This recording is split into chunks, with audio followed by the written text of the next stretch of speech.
This game is set up for 4 people, but again, you can play it with more depending on the amount of space you have and how much the players can control themselves to stay 6 feet away from their teammates and their friends. But what you see is again a grid that's going to be determined by the amount of space that's available, and then the age and ability level of the players. We have multiple different zones in this. You have an end zone where a target player is going to stand. You have a playing zone where the blue player and the red player in the middle of the field are, and you have a no man's land in the middle. We also have this little back zone area back in here, and this is an area that's also kind of like a dead man's land. We don't want players to go in there, so that again we're keeping 6 feet away from each other. So basically there's like this bumper area, neutral zone, no man's land, whatever you want to call it, in between each player. So the player on the ball is just trying to dribble within their zone to create a passing angle into their teammate, which is what the arrows show you here. The player in the opposite zone is trying to just intercept the ball that goes over to the other side.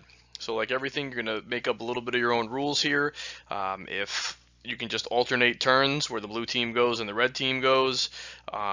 You can have it where if the ball goes out of bounds on somebody, it's the other team's ball, right? So as blue tries to pass it into their target here, if it goes out of bounds on red, then we'll give the ball back to blue. So players are free to make up rules as they best see fit as going in here. But the key thing is that everybody has to stay in their zone, so they're not tackling each other, so they're staying at a good socially distance away from each other.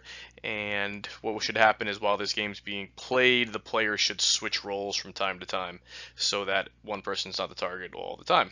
All right, so that's the idea. The little team monkey in the middle. As soon as red wins the ball, they're trying to play to their target on the other side.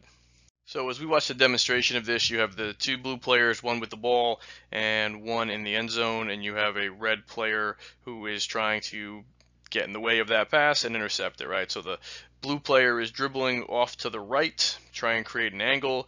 The red player has stepped up to try and get into the passing lane and close down space like it might in a regular game, and the blue player plays across that into the end zone player who's moving side to side to help them create that angle. So when that happens, they've scored a point. Now again, depending on how the players decide they want to play, you could have blue going back and forth here until red wins the ball, or maybe they score 3 points in a row. Again, create your own kind of modified rules however you want. Or once the blue team scores, then it's the red team's ball, more like a regular game, and then the red team is trying to play it to their other target as they go back through there. So a few different variations in there. Again, you've got 4 people here. If you had 6 people and you wanted to play with 2 people in the end zone, if you had you wanted to play with 2 players in the playing zone so they could pass back and forth to try and create that angle in there, just so making sure that they're staying at a good distance away from each other. This game can really size up pretty quickly. Like I said, 4, 6, 8 people if you have the space and everybody is responsible enough to maintain their distance.